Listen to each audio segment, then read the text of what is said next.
ونشهد أن لا إله إلا الله وحده لا شريك له في الخلق والأمر ونشهد أن سيدنا ومولانا محمدا عبده ورسوله المبعوث إلى الأسود والأحمر لتتميم مكارم الأخلاق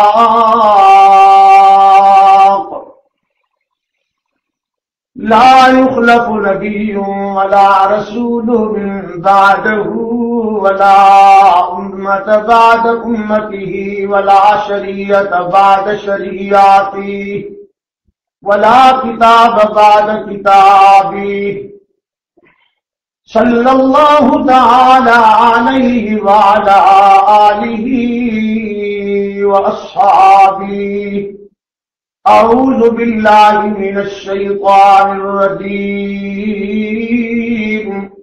بسم اللہ الرحمن الرحیم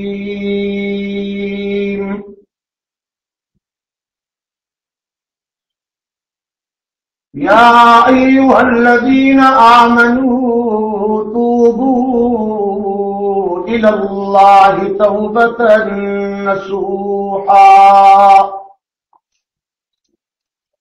عسى ربكم أن يكفر عنكم سيئاتكم ويدخلكم جنات تجري من تحتها الأنهار يوم لا يخزي الله النبي والذين آمنوا معه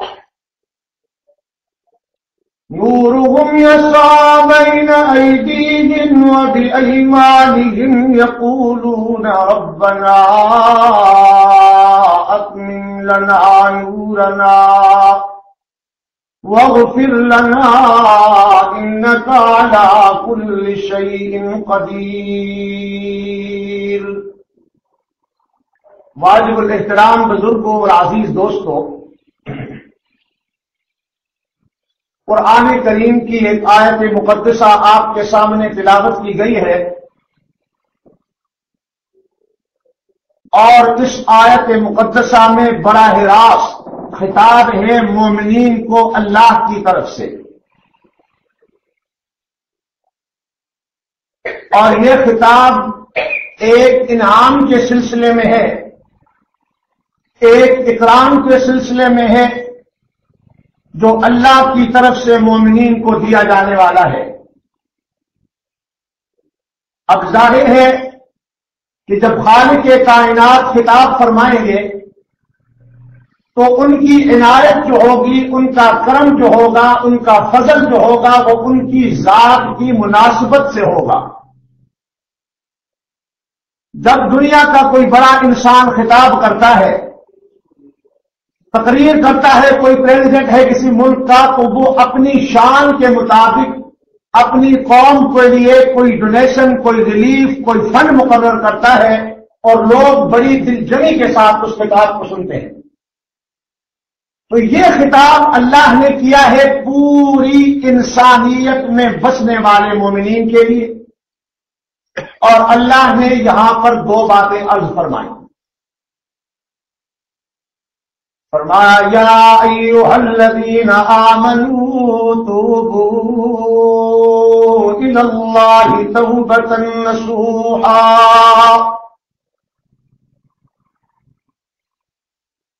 ہر انسان کی یہ سوچ ہوتی ہے کہ میں گناہگار ہوں، بدکار ہوں، خطاکار ہوں، سیاہکار ہوں، اور وہ بدکاری اور گناہ کے ایام انسان کی آنکھوں کے سامنے سے موت تک ظاہر نہیں ہوتے، اسے یاد رہتے ہیں اپنے بچپن اور جوانی کے دن، جب وہ اللہ کی باتوں کو سنتا ہے اور جہنم کے عذاب کو سنتا ہے تو کہاں پوچھتا ہے کہ میرے ساتھ کیا بنے گا۔ رب العالمین نے ایسے گرے ہوئے انسان کو، جس انسان کا دل ٹوٹ چکا ہے، اسے تسلی دیتے ہوئے فرمایا توبوا الی اللہ، توبۃ نصوحا، اور کلمہ پڑھنے والے میرے نبی کی نبوت کو ماننے والے تجھے خوشخبری نہ سناؤں تاکہ تیرے سارے آنسو میں پوچھ ڈالوں، تیری ساری مشکلات کا حل تمہیں بتاؤں، تیری گزری ہوئی زندگی کے جو دن سیاہ گزرے ہیں ان کے متعلق میں تمہیں بتاؤں۔ توبو الی اللہ، میں نے اپنی جنت کے دروازوں پر، میں نے اپنی محلات پر، اپنے عرش کے دروازوں پر لکھ رکھا ہے کہ جو توبہ کر کے میرے در پہ آئے گا میں اسے کچھ نہیں کہوں گا۔ توبو الی اللہ، اپنے سارے گناہوں کی لسٹ بنا کر اسے اپنی آنکھوں کے سامنے رکھ کے میرے دربار میں آ کر سر کو جھکا کر آنسو بہا کر میرے لطف و کرم کو آزما کے مجھے پکار تو صحیح، تیرے آنے میں دیر ہو سکتی ہے، میرے معاف کرنے میں دیر نہیں ہوتی، تیرے آنے میں دیر ہو سکتی ہے، میرے معاف کرنے میں دیر نہیں ہوا کرتی۔ توبو الی اللہ، اور میرے معاف کر دینے کا انداز بھی بڑا عجیب ہے۔ دنیا کے لوگ معاف کرنے سے پہلے ناک رگڑوا کے پوچھتے ہیں تم نے یہ کیا کیوں، یہ زیادتی کی کیوں، یہ جرم کیا کیوں، اس کی وجوہات پوچھتے ہیں کہ کن وجوہات کی بنا پر تو نے جرأت کی ہے یہ کام کرنے کی۔ رب العالمین فرماتے جب میرا بندہ توبہ کرتا ہے تو میں اس سے وجوہات نہیں پوچھا کرتا کہ تو نے کیوں کیا، کس لیے کیا، کیسے انداز میں کیا۔ جب میرے در پہ آ کر آنسو بہا کر میرے لطف و کرم کو آزما کے ہاتھ اٹھاتا ہے اس وقت میں اس سے پنچایت نہیں کرتا، کوشچن نہیں کرتا، سوال نہیں کرتا، بلکہ اس کے اٹھے ہوئے ہاتھوں کی لاج رکھ لیتا ہوں، اس کے گناہوں کو معاف کر دیتا ہوں، اور صرف معاف ہی نہیں کرتا، اشارتکم ان یکفر عنکم سیئاتکم ویدخلکم جنات، اور پھر اپنے فرشتوں کو حکم دیتا ہوں کہ یہ میرا انسان جو ہے اس نے زندگی کا بہت عرصہ بغاوت میں گزارا، لیکن آج اسے میری سمجھ آ گئی، یہ میرے در پہ آ گیا ہے، میں اسے انعام دینا چاہتا ہوں، وَيُدْخِلَكُمْ جَنَّاتٍ، اس کی کتاب لائی جاتی ہے تو اللہ فرماتے کہ میں اسے جنت میں لے جانا چاہتا ہوں، تجری من تحتها الانہار، اور اس کے لیے وہ جنت میں نے بنائی ہے جس کے اوپر مکان نیچے نہریں بہتی ہیں۔ یوم لا یخزی اللہ النبی، اب اس کی ملاقات اس جنت کے بالا خانوں میں اس کے رسول سے کرواؤں گا، اس کے نبی سے کرواؤں گا جس کا یہ کلمہ پڑتا ہے، والذین آمنوا معہ، اور اس کو ان لوگوں کے ساتھ رکھوں گا جو ایمان والے تھے، ابو بکر و عمر، عثمان و علی، صحابہ، تابعین اور ائمہ کی معیت میں یہ میرے ساتھ آئے گا۔ نورہم یسعی بین ایدیہم، اور اس کے دنیا کے چہرے کو جس میں مختلف کلر ہے، کوئی گندمی رنگ کا ہے، کوئی کالا ہے، کوئی سفید ہے، کسی کے منہ پہ داغ ہے، کسی کا ناک بڑا ہے، کسی کے دانت ٹہرے ہے نا، مختلف چہرے والے۔ نورہم یسعی بین ایدیہم وبایمانہم، جب یہ میرے پاس آئے گا تو اس کے اعمال کی وجہ سے، اس کے توبہ کرنے کی وجہ سے میں اپنا ایک خاص نور اس کے چہرے پہ ڈال دوں گا، وہ ایسا نور ہوگا جس کی روشنی مغرب سے مشرق تک پھیل جائے گی، اور جب اس نور کو دیکھے گا، اپنے گناہوں کو دیکھے گا، جب اس نور کو دیکھے گا، اپنی زندگی کے کرتوت دیکھے گا، تو رب سے کہے گا اے اللہ میں تو اس قابل نہیں تھا جو تو نے مجھے دے دیا، میں اس قابل نہیں تھا، تو نے مجھ پہ جو مہربانی کی میں اس قابل نہیں تھا، تو نے مہربانی فرمائی۔ رب العالمین نے فرمایا تو اس قابل تھا، تو اس قابل تھا، اس لیے کہ تو نے مجھے نہیں دیکھا، تو نے میری دوزخ کو نہیں دیکھا، تو نے میری جنت کو نہیں دیکھا، تو نے میرے کرم کو نہیں دیکھا، صرف سن کر تو نے قبول کیا ہے اسے، تو قابل تھا۔ فرمایا نورہم یسعی بین ایدیہم وبایمانہم یقولون، جب وہ سنے گا کہ میں قابل تھا نا تو پھر وہ اللہ سے دعا کرے گا، ربنا اتمم لنا نورنا، خدا بندہ تو اس نور کو اور بھی کامل کر، واغفر لنا انک علی کل شیء قدیر، اور تو ہر چیز پر قادر ہے۔ رب العالمین فرمائیں گے اب اس نور کو میں کامل کرتا ہوں۔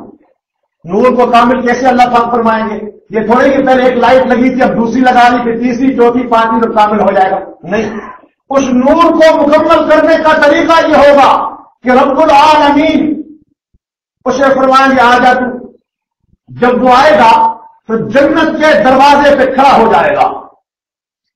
توبہ کرنے کی کتنی بڑی فضیلت ہے، اس پہ کوئی ٹکٹ نہیں لگتا، اس پہ کوئی محنت نہیں لگتی، جنت کے دروازے پہ کھڑا ہے، جنت کے دروازے کا چوکیدار اس کا نام ہے رضوان، نام اس کا ہے رضوان۔ آج ہمیں اپنے چوکیداروں کے نام معلوم ہے نا، ہماری پراپرٹی کی چوکیداری کرتے ہیں، دکان مکان کی کرتے ہیں، لیکن جو جنت میں ہمارے مکان کی چوکیداری کر رہا ہے، جو جنت میں ہمارے گھر کی چوکیداری کرتا ہے، جو جنت میں تیرے مکان، تیرے بالا خانے، تیرے حوروں، تیری باغیوں کی چوکیداری کر رہا ہے، آج مجھے اور آپ کو اس کا نام نہیں آتا، نہ ہم نے کبھی کوشش کی کہ سیکھ لیں۔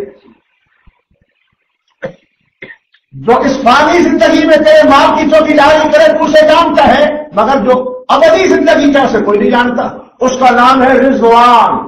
ہائے اس رضوان خوش نصیب کو اللہ کہے گا دروازہ کھولنے کے لیے۔ جب دروازہ کھول دیا جائے گا، یہ جنت کے بالا خانوں میں جائیں گے، مکانات ہیں، محل ہے، قرآن کیا بیان کرتا اس کا نقشہ؟ اللہ فرمایا مثل الجنة التي وعد المتقون فيها أنهار من ماء غير آسن وأنهار من لبن لم يتغير طعمه وأنهار من خمر لذة للشاربين۔ جنت میں داخل ہوا، کیا دیکھتا ہے؟ سامنے دودھ کی نہر، سامنے شہد کی نہر، پانی کی نہر جاری ہے، محلات ہیں۔ اللہ پتہ ہے کیسے محل ہے؟ سونے اور چاندی کی اینٹوں سے بنے ہوئے محل ہیں۔ آج ہم بیڈ خریدتے نا، میں نے 300 پاؤنڈ کا بیڈ دیا، بڑا اچھا ہے، بڑا نفیس ہے، کمفرٹیبل ہے۔ وہاں پر جو ایک بیڈ ہوگا اس کے اوپر 70 بسترے لگے ہوں گے، 70 پورشن بنے ہیں ایک بیڈ کے اوپر، اور ہر پورشن میں 70 حوریں انتظار کرتی ہیں اس آدمی کا۔ یہ ساری چیزیں دیکھنے کے بعد اللہ رب العالمین جنتیوں کو جمع کریں گے، ایک میدان میں جمع کر دو، سارے میدان میں جمع ہو جائیں گے۔ اللہ فرمائیں گے هل انتم رضیتم من ربی، هل انتم رضیتم من ربکم، کیا تم اپنے رب سے راضی ہو گئے ہو یا نہیں؟ اب راضی ہو؟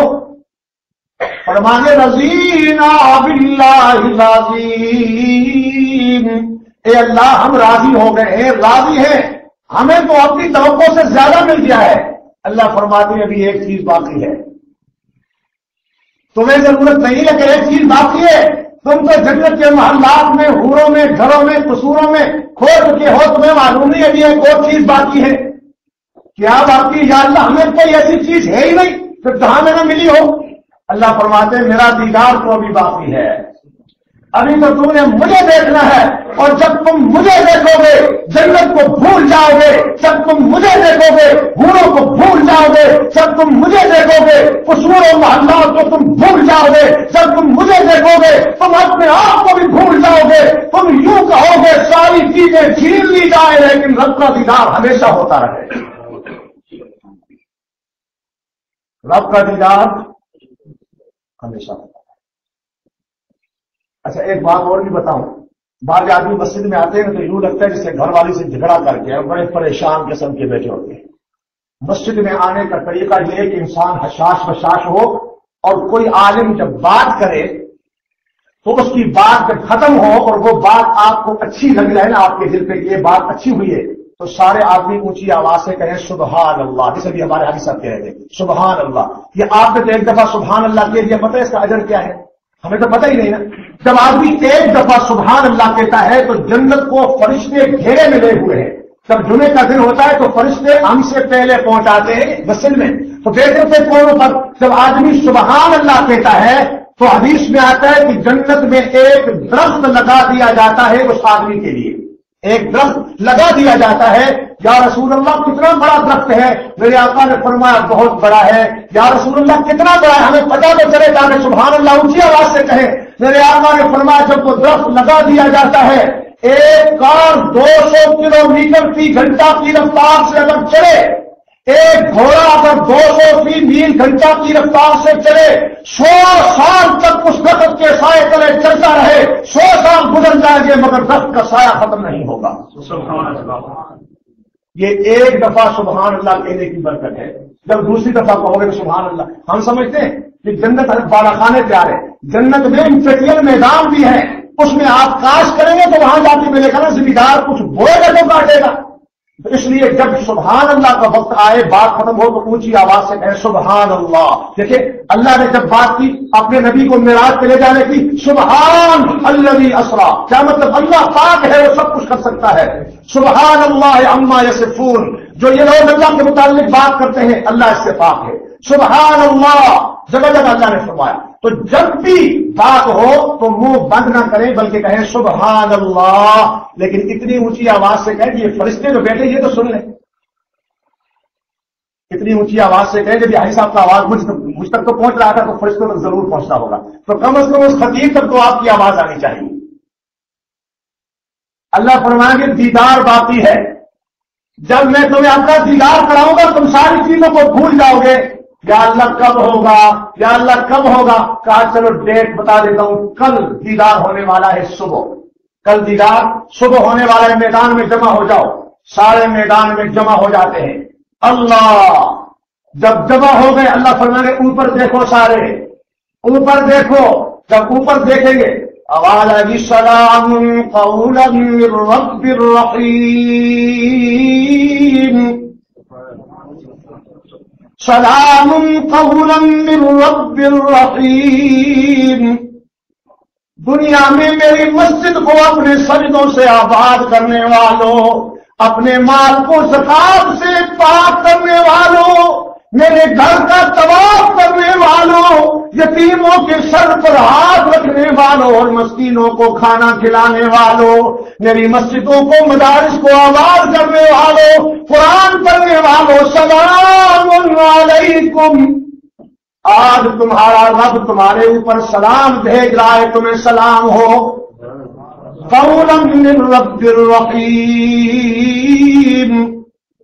سلام کے ملنے کے بعد ہائے اللہ، آج ہمیں کوئی پہرے دار سلام کر دے، نہ کوئی میئر کر دے، کوئی پدیر، ہم بات نہیں کرتے کیوں نہیں؟ آج مجھے وزیر اعظم صاحب نے سلام کیا ہے، مجھ سے مل کے آیا ہوں۔ اللہ فرماتے ہیں میں تمہیں سلام کروں گا، میں تم نہیں۔ سلام قولا من رب الرحیم، جب سلام ہو جائے گا، سلام کے بعد اللہ پردہ ہٹائیں گے اور کہیں گے چلو اب دیدار کے مزے لو، اب دیدار کے مزے لو۔ اب یہ دیدار کرتے کرتے کرتے اللہ کی ذات کو دیکھتے، سبحان اللہ سبحان اللہ سبحان اللہ، کرتے کرتے دیدار کا وقت 1 گھنٹہ مقرر ہوگا، 1 گھنٹہ دیدار کرو۔ اللہ دیکھتے ساری دنیا، سارے مسلمان حوروں کو چھوڑ چکے، قصوروں کو چھوڑ چکے، پانی کو چھوڑ چکے، ساری چیزیں چھوڑ کے سبحان اللہ سبحان اللہ۔ 2 گھنٹے، 1 دن بڑھا دیا، 2 دن دیدار کرتے کرتے رب کہے گا ان کا شوق ختم نہیں ہوتا، چلو 500 سال تک مجھے دیکھتے رہو، 500 سال تک مجھے، 500 سال تک دیکھنے کے بعد کہیں یا اللہ ہم نے تو ابھی کچھ دیکھا ہی نہیں ہے، ہم نے تو ابھی کچھ۔ اللہ فرمائے گا بھی آنکھیں نیچے کرو تاکہ جاؤ جنت میں، تمہارے لیے مکان بنے ہیں، ڈیرے بنی ہیں، حورے قصورے بنی ہیں، وہاں پہ چلے جاؤ۔ یا اللہ ساری چیزیں لے رہے مگر یہ دیدار ہم سے نہ چھیننا، یا پھر ہم سے وعدہ کر کے سال میں 1 دفعہ دیدار کروائے گا۔ ایسا کیسی لذت ہے اللہ کے دیدار میں۔ چلو جی پردہ ہو گیا، جنت پہ پہنچ آئے، جنت میں اوپر سے آواز آئی سلام علیکم ادخلوا الجنت بما کنتم تعملون. جب تم دیدار کرنے کے لیے آئے تھے میں نے تمہیں سلام کیا نا، اب تم جانے والے ہو تب بھی تم سلام نہ کرو، میں تمہیں سلام کرتا ہوں. سلام علیکم ادخلوا الجنت بما کنتم تعملون. دنیا میں بڑی سختی تم نے برداشت کی، ٹھنڈے پانی سے وضو کیا، نمازیں پڑھی، قرآن پڑھا، لوگوں کے تانے سے تمہیں لوگوں نے کہا یہ بدماش ہے، تمہیں ساری باتیں صحیح، بما کنتم تعملون. اب جنت میں چلے جاؤ چلے جاؤ چلے جاؤ. جب جنت میں پہنچے گے یا اللہ کوئی ہماری نیکیاں تو اتنی زیادہ تھی نہیں، پتہ نہیں یہ ساری چیزیں کیسی مل گئی. آواز آئی سلام علیکم بما صبرتم. تمہارے اوپر سلام اس لیے کہ تم نے صبر کیا، دنیا میں دنیا کی سختیاں برداشت کر ڈالی مگر میرا دامن اور میرے نبی کا دامن نہیں چھوڑا. میرے عزیز دوستو، آج ہم نے دین کے لیے کوئی سختی برداشت کی ہے؟ کوئی آدمی بات کرتا ہے تو ہم کہتے ہیں ہو ہم نے اسے جواب دیا، میدان فتح کر لیا ہم نے. لیکن دین کے لیے سختیاں تلاش کرنے والے کون تھے؟ فرعون کی باندھی تھی نوکرانی، پیسے پہ خرید کے لایا تھا گھر کی خدمت کرنے کے لیے، لے کے آیا. جب لے کے آیا نا تو موسیٰ علیہ السلام کی بات چلی، مقابلہ ہوا، جادوگر مسلمان ہو گئے، یہ باندھی بھی مسلمان ہو گئی، کلمہ پڑھ لیا اس نے. جب فرعون آیا تو دیکھا مسلح ڈال کے اللہ اکبر. فرعون تو کہتا تھا انا ربکم الاعلی، مجھ سے بڑا رب کوئی نہیں، مجھ سے بڑا معبود کوئی نہیں، مجھ سے بڑا حاجت روا کوئی نہیں، مجھ سے بڑی سپر طاقت کوئی نہیں، میں تنہا سپر طاقت ہوں. ربکم الاعلی، سپر طاقت میں ہوں. اس سے کہ یہ کیا کر رہی ہو؟ کہا میں اپنے رب کے سامنے سجدہ کرتی ہوں. کہا وما ربکم، کون ہے تمہارا رب؟ کو تمہارے اور موسیٰ کا رب تو میں ہوں. اس نے کہا نہیں. اس نے وہی جواب دیا ربنا الذی اعطى كل شيء خلقه ثم هدى. رب وہ ہے جس نے ماں کے پیٹ میں نطفے سے تجھے بھی بنایا ہے مجھے بھی بنایا ہے. اس نے کہا پتہ اس کی سزا کیا ہے؟ کہا مجھے کیا پتہ کیا سزا ہونی چاہیے؟ کہا بتاتا ہوں. اور بلاؤ تیلی کو، کتنا تیل ہے تیرے پاس؟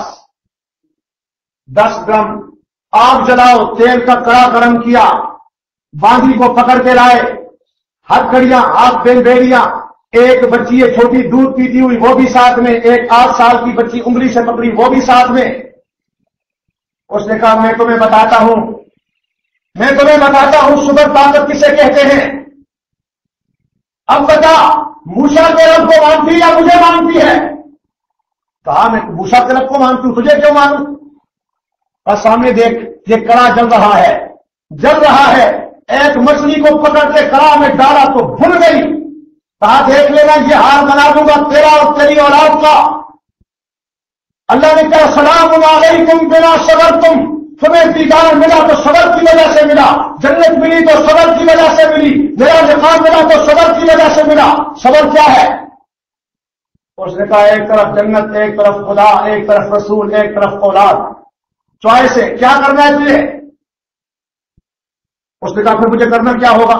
فرعون نے کہا کیا کرنا ہوگا؟ میرے سامنے سجدہ کر، مجھے سجدہ کر کے خدا مان لے.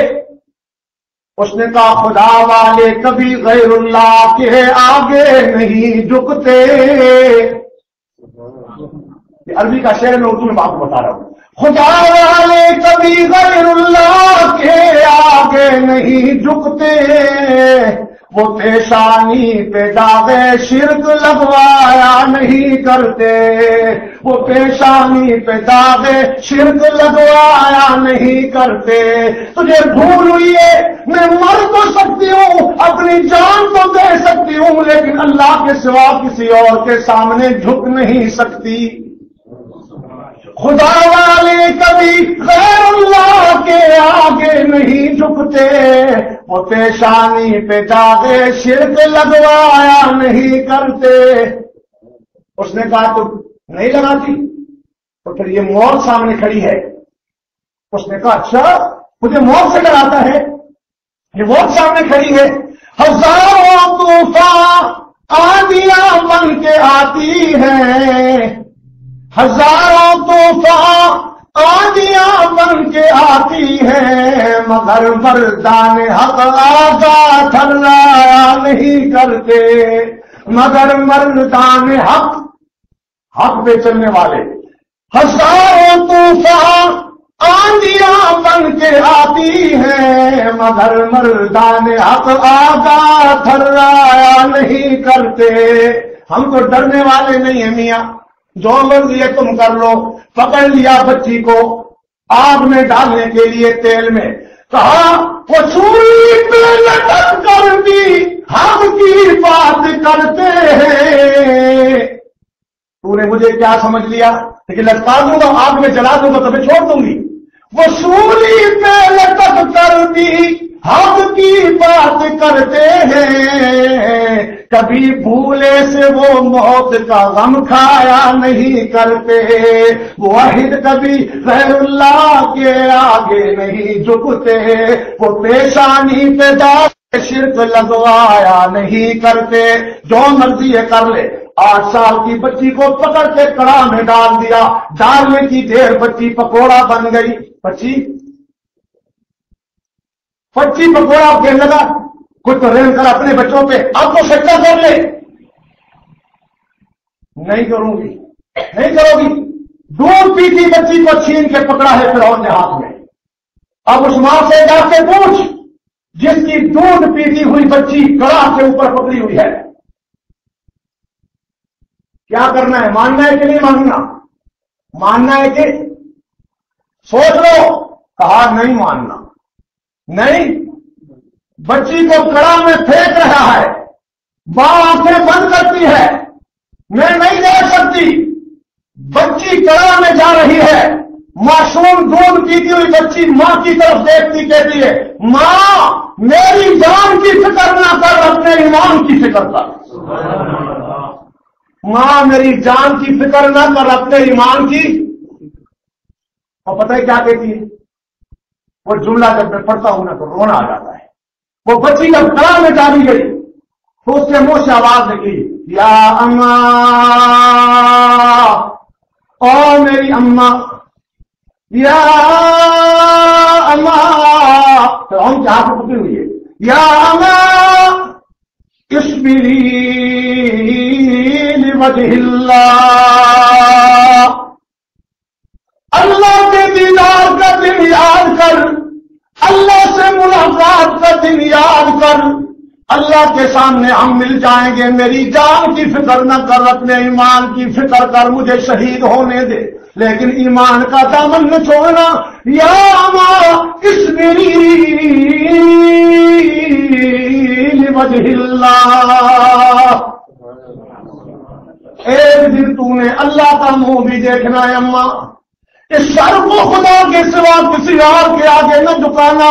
جب کڑاہ میں گری، ہاتھ چلے پاؤں چلے، فرمانے لگی، ماں رونے لگی، وہ بیٹی کہنے لگی، احتسبی عند اللہ۔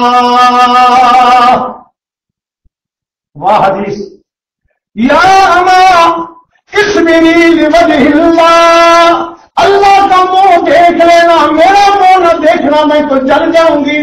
واحتسبی عند اللہ، اللہ کے ہاں ہم دونوں مل جائیں گے، بس تھوڑی دیر کی بات ہے، ماں رونا نہیں، سجدہ نہیں کرنا اللہ کے سوا غیر کو۔ وَلَكِ مِنَ الْأَجْرِ قَضَاء، او ماں یہ دنیا کیا دنیا تو موت کے بعد شروع ہوگی۔ اماں وہاں مزے ہی مزے، یہ 5 منٹ کی تکلیف برداشت کرنا، میں تجھے وصیت کرتی ہوں، مجھے پکوڑا بنا دیا جائے یا کاٹ دیا جائے، لیکن غیر کے سامنے سر۔ دوسری بھی جل گئی، تیسری ماں باقی ہے، ہاتھ سے پکڑ کے، اور 2 بیٹیاں جل گئی ہیں، ہوتے جان بچا۔ اس نے کہا کہ سراتے ہو گئی اور سراتے میں بھی جان واسطے تیار۔ دیگ میں ڈال دیا، تینوں جل گئی، گوشت سارا جل گیا، ہڈیاں باقی رہ گئی۔ کیا باقی رہ گیا؟ ہڈیاں۔ کہنے لگا کہ بڑی خراب ہڈیاں، یہ ہڈیاں بہت خراب ہیں، یہ باہر ہونا تو مجھے اچھی نہیں لگتی، جاؤ انہیں کھجوری میں باندھ کے کسی جنگل میں دفن کر دو۔ میں ان کی ہڈیوں کو بھی دیکھنا نہیں چاہتا. گدری میں ہڈیاں باندھ کے دفن کر دی گئی, جنگل میں مٹی ڈال دی گئی. ملک کون سا ہے؟ ملک مصر. کون سا ملک ہے؟ کون سا ہے؟ آج کرکٹ کا میچ ہو نا, آج آسٹریلیا کا نیوزی لینڈ کا میچ ہے, بہت یاد دیتا ہے ہمیں. لیکن ہماری تاریخ میں کون سا ملک رہتا ہے وہ ہمیں یاد نہیں رہتا. موسیٰ علیہ السلام کہاں گزرے؟ مصر میں. فرعون کہاں گزرے؟ مصر میں. ان کی ہڈیاں کہاں دفن کی گئی؟ مصر میں. مصر میں ہڈیاں دفن کی گئی. مصر کے ساتھ اردن, مصر کے ساتھ اسرائیل, مصر کے ساتھ فلسطین بیت المقدس. 2000 سال گزرنے کے بعد محمد الرسول اللہ وہ رائے کل فضل رسول ہادی سبل انبیاء کو اکثر سب سے بڑا قدر آمنا قرار آتا ہے, نبی بن کے آتا ہے, اور میرے نبی کو تکلیفیں دی جاتی ہیں, پتھر مارے جاتے ہیں. اللہ فرماتے میں اپنے محبوب کو تسلی دینے کے لیے اپنے پاس بلانا چاہتا ہوں. کہاں پہ؟ کہاں بلانا چاہتا ہوں؟ اپنے پاس. مکہ سے کہاں پہنچے؟ بیت المقدس. اور بیت المقدس سے کہاں پہنچے؟ اللہ کے پاس ملاقات کے لیے. 1,24,000 نبیوں کو امامت کرانے کے بعد جب دیکھے براق تھے نا جبریل ساتھ میں, تو براق اوپر اٹھی. براق تو میرے آقا کو خوشبو محسوس ہوئی. کیا محسوس ہوا؟ اور ایسی خوشبو آقا فرماتے میں نے کبھی نہیں سنی زندگی میں. جتنا اوپر جاتے خوشبو, پہلے آسمان پہ خوشبو, دوسرے آسمان پہ خوشبو, تیسرا, چوتھا, پانچواں, چھٹا, جنت میں پہنچے خوشبو, عرش پہ پہنچے خوشبو, کرسی پر خوشبو, جہاں لوگ میں پہنچے خوشبو, قلم پہ پہنچے خوشبو ہی خوشبو. جبریل سے فرمایا ما ھذا یا جبریل, یہ خوشبو کہاں سے آ رہی ہے؟ جبریل یہ خوشبو کہاں سے آ رہی ہے؟ جہاں جاتا ہوں خوشبو زیادہ ہوتی چلی جاتی ہے. میرے آقا کو جواب جبریل دیتے ہیں یا رسول اللہ یہ خوشبو جنت کی نہیں, یہ خوشبو عرش کی نہیں, یہ خوشبو کرم کی نہیں, یہ نو کی نہیں, یہ فرش سے آتی ہے, زمین سے آ رہی ہے. یہ وہ جگہ ہے جہاں پہ فرعون نے اس باندی کی ہڈیاں دفن کی تھی. یا رسول اللہ وہ اتنی پاک تھی, اتنی مقدس تھی, اتنی قربانی دینے والی تھی کہ اسے دفن کرنے کے بعد وہاں سے خوشبو نکلی ہے, قیامت تک جاری رہے گی. تیری ہڈیوں کی خوشبو, تو دین پہ قربان ہو جا تو فرشتے سونگتے ہیں, تو اتنا مقدس ہے. میرے آقا خوشبو سونگتے چلے جاتے ہیں, اور پتہ کیا فرماتے؟ اس بچی کی بات کو یاد کرتے ہیں, یا اما اصبری لوجہ اللہ, اللہ کے منہ کے لیے ماں میری موت کا صدمہ برداشت کر لینا. واحتسبی عند اللہ, یہ فرعون کی بادشاہی تو کم دنوں کی بات ہے, ہم نے اللہ کے ہاں جمع ہونا ہے. سارے اماں ساری چیزیں وہاں ملیں گی. سلام علیکم بما صبرتم, اللہ فرمائیں گے تم نے صبر کیا, تمہیں میرا سلام. تم نے صبر کیا, تمہیں. اور جسے اللہ سلام کرے اس سے بڑا خوش نصیب ہو سکتا ہے؟ نہیں ہو سکتا نا. اس کے بعد جنت میں پہنچا نا, ایک حور آئی سامنے سے, اس کا نام ہے عینا, حور عینا. جب یہ پہنچا نا وہاں پہ, میرے آقا فرماتے ہیں اس کا حال یہ ہے جب وہ سامنے آتی ہے ساری دنیا کا پانی, کڑوا پانی, خلیج کا پورا سمندر. ایک دفعہ میری تقریر تھی وہاں پہ مسقط میں سمندر کے کنارے کھیت لگے ہوئے تھے, ان سے میں نے کہا یہاں کا اشارہ کیا میرے آقا نے, یہ خلیج کا سمندر جو شروع ہوتا ہے گوادر کراچی سے لے کے مسقط, ایران, بحرین, فلسطین, سعودیہ تک سارا سمندر کڑوا پانی. فرمایا یہ حور عین جنت والی اگر اپنا تھوک نکال کر اس سمندر میں پھینک دے, مجھے اللہ کی قسم جس نے محمد کو نبی بنا کر بھیجا ہے یہ پانی شہد سے زیادہ میٹھا ہو جائے. جس کا تھوک اتنا میٹھا اس کی باتیں کتنی میٹھی ہوں گی. صحابہ نے عرض کی یا رسول اللہ جب کتنی اچھی اچھی عورتیں وہاں ملیں گی تو ہماری بیوی کا کیا بنے گا؟ اسے بیچاری کو پھر کون پوچھے گا؟ میرے آقا نے جب یہ واسطے کا بیچ جاؤ میں تمہارا مغالطہ دور کر دوں. میرے آقا نے فرمایا تم بیچ جاؤ میں تمہارا مغالطہ دور کروں. یہ تمہاری دنیا کی عورت جب اللہ کے سامنے کھڑی ہوگی, نمازی, پرہیزگار, روزے والی, عبادت والی, اللہ فرمائیں گے سامنے کھڑی ہو جا. اللہ کے سامنے. کس کے سامنے؟ اللہ فرمائے یہ حور، یہ قصور، یہ جنت، یہ ساری چیزیں تیرے لیے، یہ تیری خادم اور غلام۔ یا اللہ مگر وہ تو خوبصورت ہے، میں تو اتنی خوبصورت نہیں، وہ تو خوبصورت ہے میں اتنی۔ اللہ فرمائے کوئی بات نہیں، بصلاتہن وبقیامہن وبرکوعہن وبتلاوتہن وبعبادتہن افضل من الجنہ من حور الجنہ۔ اللہ فرمائے انہوں نے نماز بھی نہیں پڑھی، روزہ نہیں رکھا، قرآن نہیں پڑھا، خاوند کی خدمت نہیں کی، وہ تو پیدا ہی ایسی ہوئی۔ تو نے نماز پڑھی، روزہ رکھا، خاوند کی خدمت کی، بچوں کو پالا، اب میں تجھے انعام دوں گا۔ فرمایا جعلہم اللہ من نور وجہہ، اللہ اپنے چہرے کا نور، اللہ اپنے چہرے کا نور اپنے ہاتھوں سے پکڑ کر اس کے چہرے پہ لگا دے گا۔ فَهُوَ أَحْسَنُ حَسِينٌ وَأَجْمَلُ جَمِيلٌ فِي الْجَنَّةِ۔ جب اس کے چہرے پہ خدا ہاتھ مارے گا، پھر خاوند سے کیسے دیکھ، جب خاوند اسے دیکھے گا، دیکھتا رہے گا، 1000 سال تک خاوند اسے دیکھتا ہی رہے گا۔ ایسا حسن ہوگا خدا کی قسم دنیا کی کسی جوان میں نہ ہو، جنت میں نہ ہو، حور میں نہ ہو، کوئی چیز اس کے حسن کا مقابلہ نہیں کر سکے گی۔ اور جب وہ اپنی بیوی کو دیکھے گا تو ایسے دیکھے گا کہ جنت کی کوئی چیز اس کے مقابلے میں خوبصورت نہیں لگے گی۔ اس لیے خاوندوں کی اطاعت بیوی پہ فرض ہے۔ اور میرے آقا نے فرمایا لو امرت احدا ان يسجد لاحد لامرت المرأة ان تسجد لزوجها۔ اگر اللہ کے سوا کسی کو سجدہ جائز ہوگا تو ہر روز صبح اٹھ کے وضو کر کے اپنے خامن کو سجدہ کرتی، لیکن سجدہ جائز ورنہ عورت ہر روز صبح اٹھ کے اپنے خامن کو سجدہ، اتنا حق ہے خامن کا اور اتنا حق ہے اس کی بیوی کا۔ تو میرے آقا نے فرمایا اللہ اپنے نور سے اس کے چہرے پہ نور لگا دے گا، پھر ساری دنیا کی چیزیں زیادہ اسے اچھی نہیں لگے گی۔ اپنی بیوی 1000 سال تک تو اسے دیکھتا ہی رہے گا، وہ کہے گی میں تیری بیوی ہوں، دنیا میں تو گھر میں آتا تھا تو بڑا منہ ایسے مجھے دیکھنا بھی گوارا نہیں کرتا تھا، آج تو مجھے گزرے نہیں کہ جانا ہوروں کے پاس، وہ کہے گا نہیں تجھ سے زیادہ افضل اور اعلیٰ اور کوئی نہیں ہے۔ آواز آئی سلام علیکم بما صبرتم، تم دونوں پر سلام ہو، جھگڑو نہیں، تم دونوں پہ سلام ہو، تم نے صبر کیا۔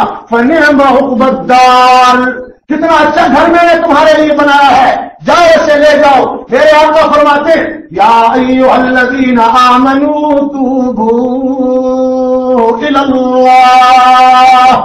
اس ساری جنت کی قیمت کیا ہے؟ اب قیمت کا بھی سوال ہے نا۔ اب سودا تو آپ کے سامنے میں نے رکھ دیا سارا، آپ دکاندار سے پوچھتے ہیں یہ تو بڑا اچھا ہے، اس کی قیمت کیا ہے؟ فرمایا یا ایھا الذین آمنوا توبوا الی اللہ توبۃ نصوحا۔ رات کی تاریکی میں جب میاں بیوی 25 سال سو جائیں، دنیا ساری سو جائے، تو جاگ، وضو کر کے 2 رکعت نماز پڑھ کے اپنے اللہ کے سامنے گھر کے کمرے میں رو کر، آنسو بہا کر، سر کو جھکا کر اپنے اللہ کے لطف و کرم کو آزما کے ایک جملہ کہے اللہم لا تطردنی، خدا بندہ تو مجھے اپنے دروازے سے دھکا نہ دینا، ساری دنیا دروازے بند کر چکی ہے، میں تیرے دروازے پہ آیا ہوں۔ لا تطردنی من بابک باب الرحمہ، اے اللہ تیری رحمت کا دروازہ تو ہر وقت کھلا ہوا ہے نا، مجھے ان دروازوں سے دھکا نہ دینا۔ یا الہی لیس الہ بعدک، تیرے سوا کوئی میرا معبود اور مالک نہیں، ولا باب من بابک، اور تیرے دروازے کے سوا میرا کوئی دروازہ نہیں، میں تیرے دروازے پہ آیا ہوں، خدا بندہ میں فقیر ہوں۔ یا ایھا الناس انتم الفقراء الی اللہ، اللہ کے دروازے کے فقیر بن جاؤ۔ اللہ ہم فقیر ہیں، واللہ هو الغنی الحمید، غنی تو اللہ ہے۔ جب تم دروازے پہ آؤ گے نا سر کو جھکا کے اور 2 رکعت پڑھ کے تمہارے آنسو بہائیں گے، اللہ فرماتے فبعزتی او میرے بندے مجھے اپنی عزت کی قسم وجلالی، مجھے اپنی جلالت کی قسم، مجھے اپنی کبریائی کی قسم، مجھے اپنی خدا ہونے کی قسم، مجھے دن کی قسم، مجھے رات کی قسم، مجھے زمینوں کی قسم، مجھے آسمانوں کی قسم، مجھے تیری قسم، ہائے ہائے ہائے، مجھے تیری قسم، تیرے اٹھے ہوئے ہاتھوں کی قسم، تیرے آنسوؤں کی قسم، تو میرے دروازے پہ آ گیا ہے نا، آ گیا میرے دروازے پر، توبہ کر کے آ گئے نا، اللہ اغفرت لک ولا ابالی یا عبدی، او میرے بندے بس مجھے اتنا ہی چاہیے تھا کہ تمہاری ہاتھ کھڑا کر کے مجھے اپنا رب مان لے، اس دروازے کو اپنا دروازہ بنا لے۔ جب تو نے بنا لیا، مجھے اپنی ذات کی قسم ہے، میں نے تیرے سارے گناہوں کو معاف بھی کر دیا، اور قیامت کے دن میں تیرے گناہوں پہ پردہ ڈال کے مخلوق کے سامنے کہوں گا میرے بندے نے کوئی گناہ نہیں کیا ہے، تاکہ نبیوں کے سامنے، ولیوں کے سامنے، قوم کے سامنے، ماں باپ کے سامنے تیری چوریوں پر، تیرے زناؤں پر، تیرے سود پر، تیری بدماشیوں پہ میں پردہ ڈال دوں گا۔ لیکن شرط یہ ہے کہ زندگی میں میرے گھر کے آ کے اللہ میں مننا اقرار جرم کا، ربنا ظلمنا انفسنا، بیوی کو ساتھ میں بٹھاؤ، بچوں کو، چھوٹے چھوٹے بچوں کو ساتھ میں بٹھاؤ اور دعا کیا کرو، ربنا ظلمنا، جو آدم علیہ السلام نے کی نا، ہم ہوا کو ساتھ میں بٹھا کے، ربنا، دیکھو نبی ہے، ربنا اوپر آواز آتی ہے، اے ہمارے رب، ظلمنا انفسنا، ہم نے اپنی جان پہ ظلم کیا، تو نے منع کیا گندم کا دانہ نہ کھاؤ، ہم کھا گئے، ظلمنا انفسنا فإن لم تغفر لنا، اے اللہ ہمیں کوئی معاف کرنے والا نہیں، اگر تو معاف نہ کرے تو کوئی نہیں، وإن لم تغفر لنا وترحمنا لنكونن من الخاسرین، اللہ ہمیں دوزخ سے، ہمیں آگ سے، خسارے سے کوئی نہیں بچا سکتا، تو بچانے والا۔ اللہ کہتے ہیں میں بچانے والا ہوں، ٹھیک ہے، یا عبدی میں نے سارے تیرے گناہوں کو معاف کر دیا ہے، لیکن ہر روز رات کو جو دن کو گناہ کرے تو آ کے میرے سامنے سجدہ کیا کر اور